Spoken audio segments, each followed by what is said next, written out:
ஏ குட்டி பூனை, இந்த நூலோட அந்த கடைசியில ஒரு புதையல் இருக்கு. இந்த நூலை இழுக்கிறதுக்கு நீ ஹெல்ப் பண்ணினா அந்த புதையல நம்ம 2 பேரும் பங்கு போட்டுக்கலாம் அப்படின்னு சொன்னான். பூனை கொஞ்ச நேரம் யோசிச்சுது.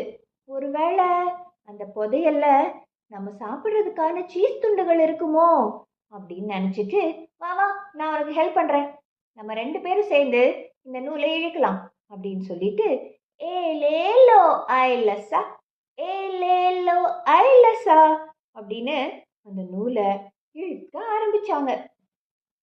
2 பேரும் அவங்களோட பலம் மொத்தமும் கொடுத்து அந்த நூலை இழுத்தாலும் அவங்களால ஒரு சில சென்டிமீட்டர்ஸ் தான் அந்த நூலை இழுக்க முடிஞ்சது.